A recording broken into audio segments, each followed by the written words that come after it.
On the next one, part. Jesus Christ, English. Why are you so hard sometimes? Part 77. Quinn and Valor, Demacia's wings. Wait, I thought Quinn was Freylord, because she had this thing with Syndra, or was she Demacia and exploring Freylord, and she ran away from Syndra or some shit? No, we'll see. Welcome back, ladies and gentlemen, to another episode of Lore of We'll League of Legends. find out in a We're going to be heading second. back to Demacia for this episode to cover one of its newer champions that, despite the hardships of her life, has found peace in her dedication to her city-state.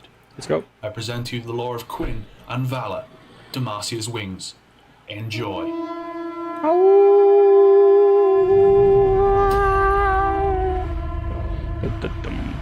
The Demacian army has always stood a stalwart sentinel against terror and darkness.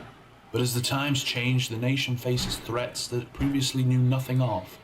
Like They may be Freylord? fearless in combat and taught perfectly in the military arts, but an army does not always help.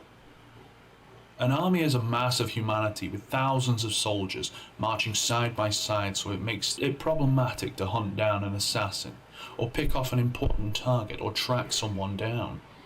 Yeah, I mean, For tasks Kinda how it such is. as these, Demacia has other people. Quinn. Those who can go where armies cannot reach, where swords and spears cannot clash in their deadly dance. Such is the tasks of the duo Quinn and Valor. They are an elite ranger team of sorts, a unique partnership that is not often seen.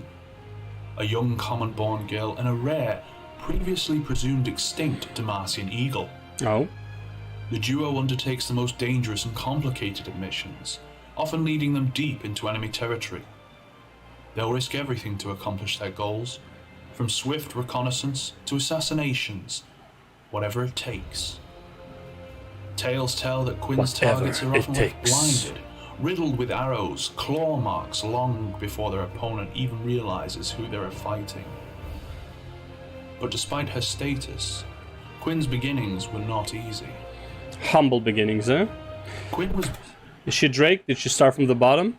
Now she's up there, being carried around, flying with Quinn? born into a simple family with no prospect of a bright future ahead of her.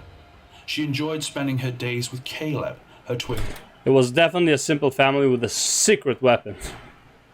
A family of farmers, probably. brother, dreaming that one day they would both become Demacian knights. They imagined great battles in faraway lands, gaining glory for their nation, and putting an end to those opposing the Demacian ideal of justice. Okay. They did know, however, that it was unlikely. They lived a quiet, humble life on the borderlands of Demacia.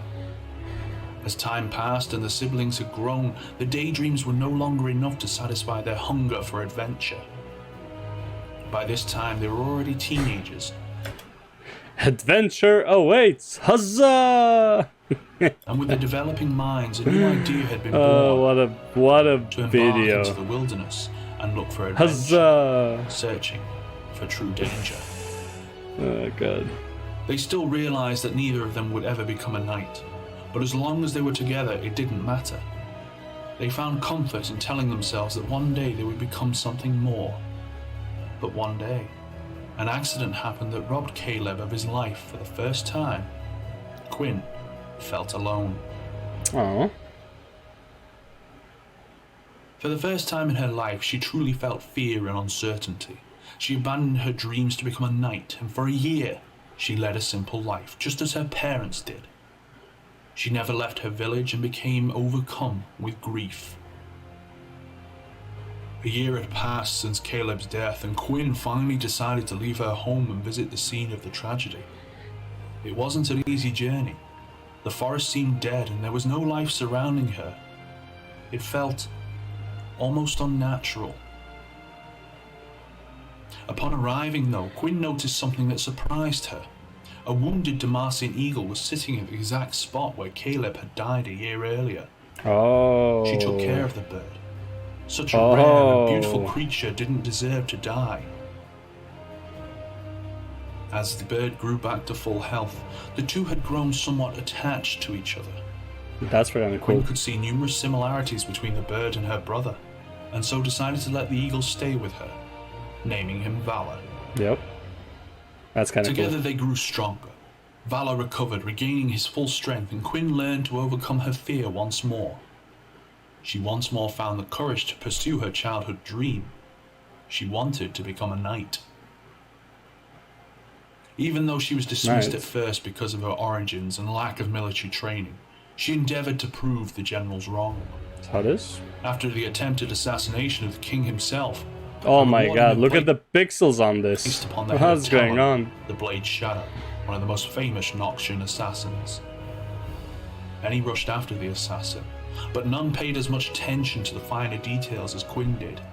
She'd heard tales of Talon's previous assassinations, and she knew he wasn't as sloppy as the attempted assassin actually was, and the direction he was running in was too obvious. She visited Garen, the leader of the Dauntless Vanguard, to share her discoveries, but he did not believe her. In her own words, he was stubborn and by the book, refusing to listen to anything she had to say. Sounds like Garen. In an act of desperation, she contacted Prince Jarvan IV. Oh. The young prince understood Quinn's concerns and urged her to follow her instincts. This soon led to the capture of the assassin before he could escape Demacian lands. Together, Quinn and Valor had brought the assassin to justice. In reward for their service, they were granted Demacia's highest honor and placed amongst its most recognizable figures. Prince Jarvan himself had recognized their achievements and congratulated them publicly. Quinn was finally where she'd wanted to be her whole life. But yet she missed the forest, the feel of leaves and the dirt beneath her feet. She missed the calm and silence of the forest that had been replaced by constant chatter amongst the busy streets. Valor felt exactly the same. The walls of the stone houses were too restrictive for him. They left the city as often as the opportunity presented itself. It didn't mean, however, that they didn't love their homeland. It was often the case that the pair would find themselves being sent off on missions from the prince himself, such as their most recent mission to the Frozen Freljord. Ah, there it is. There it is. That's the Lysandra arc right there. Possibility of war. Perhaps their most dangerous mission to date. It was there she came upon the Ice Witch for the first time after leaving the Frostguard's encampment. Yep, there it is. Both Valor and Quinn will do anything it takes to protect Demacia, and they prove it time and time again when they fight on the fields of justice. Okay, so we kind of covered what happened with Lysandra. She found her and she almost died to Lysandra, then she managed to run away and all the goodies, but barely. All that stuff. Alright, that's cool. So yeah, she lost her boyfriend, then she went to his grave, found the bird sitting on his grave. Would be cool if she sensed her boyfriend inside the bird or something like that. That would be kind of cool. I think that would be cool. Boyfriend, brother, I don't remember what it was either way. But yeah, that's a nice lovely story actually, yeah. And she became Inspector Quinn. Inspector Quinn and Valor hunts down assassins. A bit cliche, but overall I would say decent. Okay, it's probably one of the better stories overall, even though it's super simple. But yeah. Alright, anyways, gonna go to the next one. Nami.